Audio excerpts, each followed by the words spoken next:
quando estamos unidos.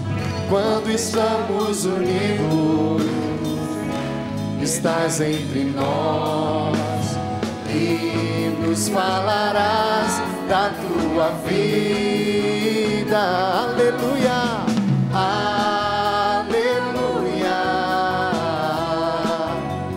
aleluia, aleluia,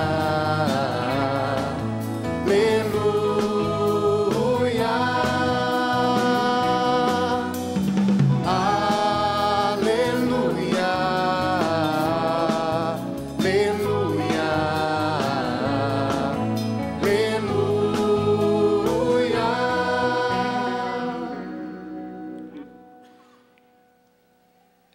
E o Senhor esteja convosco. Ele está no meio de nós. Proclamação do Evangelho de Jesus Cristo segundo Lucas. Glória a vós, Senhor. Naquele tempo, Jesus andava por cidades e povoados, pregando e anunciando a boa nova do reino de Deus. Os 12 iam com ele, e também algumas mulheres, que haviam sido curadas de maus espíritos e doenças. Maria, chamada Madalena, da qual tinham saído 7 demônios. Joana, mulher de Cusa, alto funcionário de Herodes. Susana e várias outras mulheres que ajudavam a Jesus e os discípulos com os bens que possuíam. Palavra da salvação. Glória a vós, Senhor. As palavras de Santo Evangelho, perdoe sempre os nossos pecados. Podemos nos sentando e cantando. Aleluia,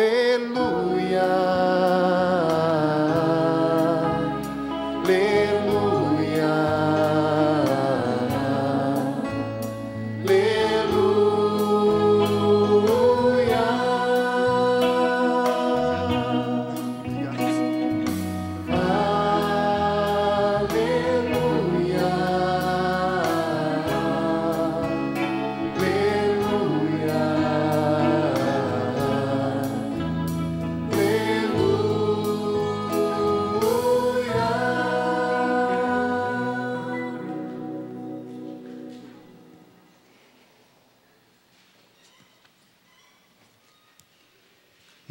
Nós nos colocamos na presença de Deus exatamente como Ele deseja, como seus filhos e filhas. É bem verdade que nós sabemos que se espera que os filhos e filhas saibam cuidar das coisas do pai, até porque se entende que, diferente de um escravo, o filho, a filha, haverão de herdar aquilo que pertence ao pai. Portanto, quando um filho cuida das coisas dos seus pais, está cuidando das suas próprias coisas e dará continuidade, de modo especial, ao modo que o seu pai conduziu as coisas, mas principalmente honrando o nome do seu pai e de sua família. Então, um filho e uma filha certamente é diferente de um escravo, porque o escravo, ele é obrigado a fazer aquilo e a trabalhar naquilo que não é seu e para quem ele não tem um envolvimento afetivo profundo como um filho, como uma filha. Portanto, nós que participamos da igreja, somos convidados a servir o Senhor, a trabalhar na vinha do Senhor. E de modo especial o Senhor concedeu à sua igreja, através do Espírito Santo e confirmado pelos bispos que nos acompanham, a espiritualidade e o carisma das nossas comunidades. Nós, portanto, estamos presentes e servindo a Deus em nossas comunidades, não como escravos, não como servos neste sentido, mas como servos que trabalham, propriamente servem, mas sobretudo como filhos, como filhas. Então, o nosso trabalho é um trabalho diferente. O nosso trabalho, primeiramente, é motivado não por nós mesmos, mas por aquele que nos chamou. É uma presença constante, é uma certeza de que, estando ali e fazendo o que deve ser feito, fazemos por Ele. E mais ainda o Senhor vai nos dizer, é preciso fazer com o Senhor. Vivenciar toda a dinâmica de uma comunidade, portanto, não é apenas ser mais um naquela comunidade e dentro da comunidade ser mais um na igreja. É, sobretudo, assumir um grande trabalho. E quando digo grande trabalho, eu digo da dignidade desse trabalho, da importância desse trabalho. E a importância de todo o trabalho de evangelização é conduzir a todas as pessoas a uma profunda experiência do amor de Deus, o amor do Pai. E é exatamente isso que para Jesus configura a presença do reino, que já está aqui, mas não totalmente aqui. Então nós sabemos que por mais que anunciemos o reino de Deus e façamos isso através do amor, e resgatando aquilo que ouvimos no domingo passado, um amor, uma fé que se concretiza em obras, como vai nos dizer Tiago, não é suficiente. É preciso amar mais, é preciso acreditar mais no amor de Deus, nós acreditarmos mais, é preciso fazer muito mais. Então, certamente, diante de toda esta realidade que nos cerca, o empreendimento é muito grande. E por mais que tenhamos feito, foi pouco o que fizemos. É muito preocupante quando nas comunidades encontramos algumas pessoas cansadas e que chegam a pensar: mas eu já doei a minha juventude para a comunidade, eu já fiz a minha parte para a comunidade crescer, e agora eu quero encontrar o meu lugar na comunidade, um certo lugar de descanso, um certo lugar confortável, como se pudéssemos pensar na comunidade ou na igreja como uma empresa, em que eu alcanço um certo lugar e ali eu posso ficar tranquilo vendo os outros trabalhar. Então, exatamente esta mentalidade do mundo não está configurada com um coração de filho. Portanto, ter um coração de filho é estar continuamente desejoso de ouvir a vontade do Pai e pôr a vontade do Pai em prática. Por isso, por mais que meus cabelos branqueiem, ou ainda que os meus cabelos venham a cair, não importa. Importa que eu estou ali presente com o coração de filho. Estou ali com o coração de filho para fazer o trabalho do meu Pai. E nesse sentido, diferente dos filhos e filhas, na realidade que vivemos de mundo, nós não queremos como filho pródigo que o pai morra. Nós não queremos como filho mais velho que o pai adivinhe os nossos pensamentos, porque estamos voltados verdadeiramente como o filho, que é Jesus, e que constantemente, de modo especial no Evangelho de Lucas, nos mostra a necessidade de orar. E exatamente na oração, nessa profunda experiência com o Pai, com o Senhor Jesus e o Divino Espírito Santo, que encontramos forças para continuar. O lema do nosso encontro, da reunião das comunidades que puderem vir aqui conosco ou acompanharem pela televisão, é que Ele cresça. Mas com certeza, ouvindo que Ele cresça, nós complementamos aquilo que falta, que eu diminua. Então, certamente nós pensamos nisso e, de alguma forma, com anos de crescimento e de espiritualidade, de muitos fazeres, acreditamos que estamos buscando diminuir. Mas será que também é possível inserir nesta dinâmica de uma experiência da vida de João, que foi muito concreto e diminuiu mesmo, inclusive de tamanho, porque lhe cortaram a cabeça?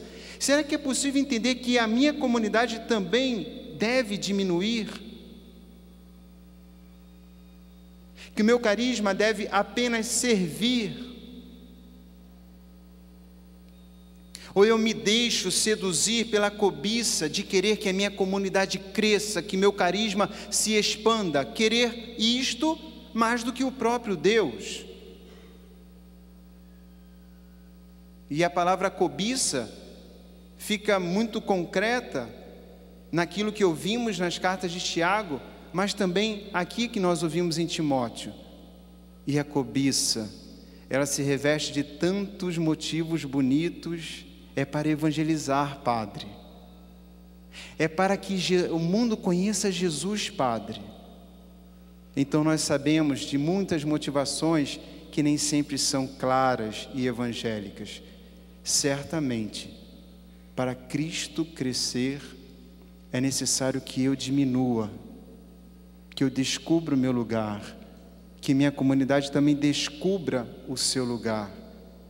O nosso lugar é nada mais e nada menos que estar presente no coração de Deus e tornar, exatamente por estar no coração de Deus, tornar possível essa experiência do amor de Deus. O resto é o resto, o depois é o depois. Aquelas mulheres que tiveram uma experiência com Jesus, aqui só se relata os detalhes da vida de Madalena, de quem foi expulso os 7 demônios. Elas serviam Jesus e os seus discípulos com os seus bens. Aqui, de modo muito sutil, percebemos que elas não apenas serviam a Jesus, porque todos nós queremos servir Jesus. Como é bom servir Jesus, porque Ele é um bom Senhor. Adoramos Jesus, andamos com camisas com o nome de Jesus, penduramos e pintamos Jesus em tudo quanto é lugar, em imagens, estátuas, em quadros. Isso é extraordinário.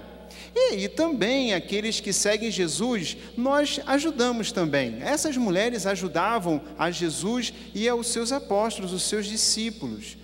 Mas aqui, nesta figuração de Jesus e seus discípulos, está presente a ideia de toda a igreja. Então, aquelas mulheres serviam na figura de Jesus e dos seus apóstolos, elas serviam à igreja.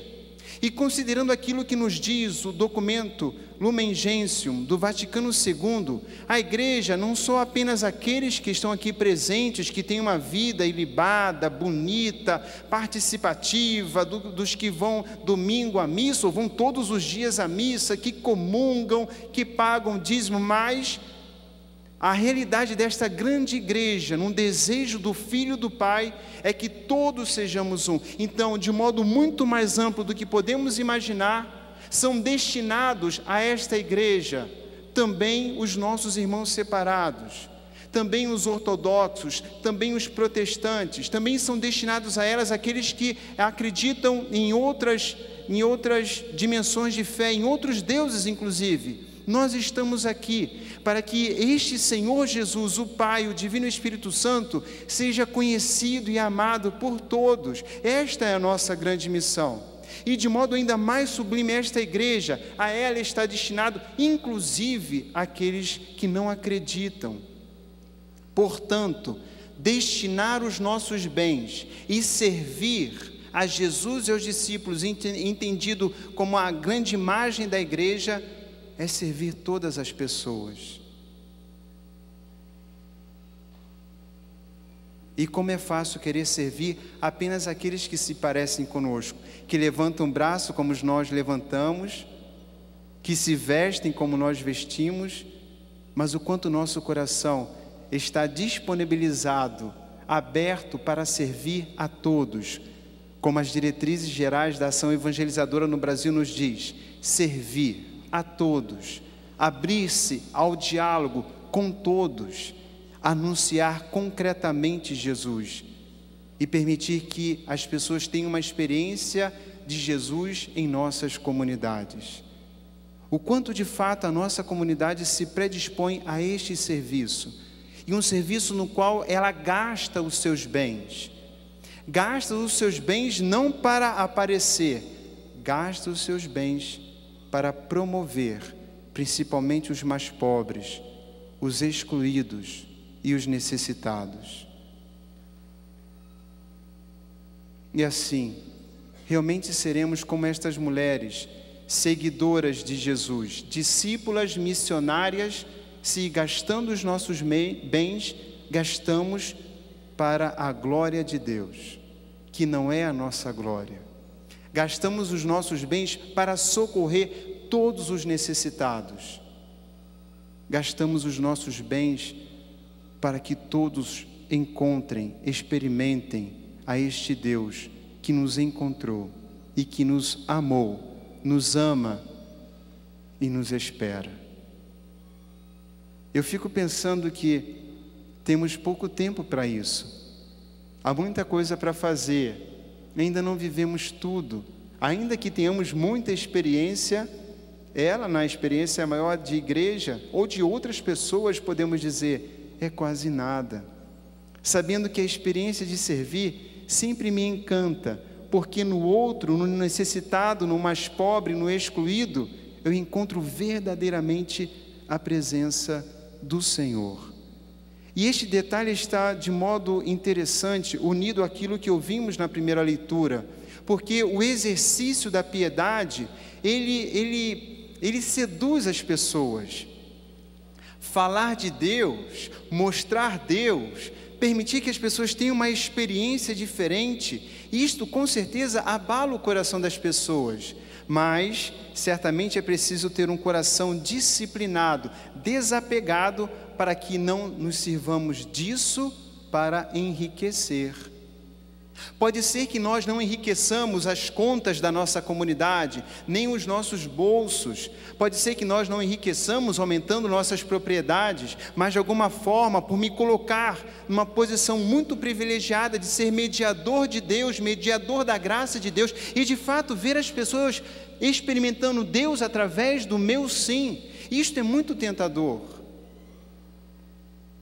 Então, inclusive, isso é dito pelo próprio São Paulo na carta a Timóteo. Cuidado, para não se deixar seduzir. Então é muito importante que evitemos cair em tentação e nas armadilhas, com desejos loucos e perniciosos que afundam os homens na perdição e na ruína. E exatamente vai dizer bem claro São Paulo que o dinheiro favorece a isso. Jesus quis nascer pobre. Jesus viveu como pobre. Jesus morreu pobre.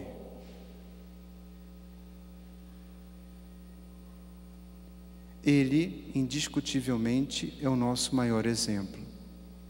Por mais maravilhoso que possamos considerar a situação de São Francisco de Assis, este nasceu rico, não pôde escolher, mas viveu muito bem como rico.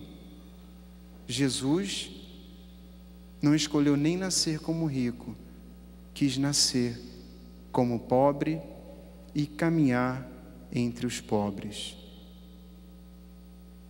Portanto, como nos diz, é importante que estejamos atentos, porque o desejo do dinheiro pode nos levar a muitas questões difíceis, dentre elas divisões, como contendas, insultos, suspeitas, exatamente por causa do lucro. E vai dizer São Paulo, porque de fato viveu isso, como as primeiras comunidades viveram isso, tendo alimento e vestuário, fiquemos satisfeitos. Tendo aquilo que é necessário, se tudo aqui é passageiro, se estamos num tempo de organização do mundo para que o Senhor volte e encontre as pessoas preparadas, é preciso que sejamos construtores de coração e não construtores do nome do nosso fundador, construtores do nome do nosso carisma, construtores do nome da nossa comunidade.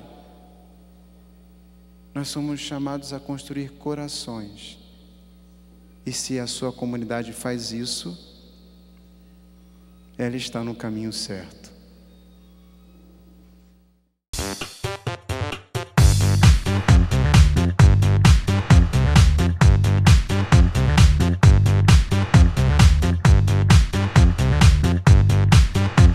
CançãoNovaPlay.com. Assine já!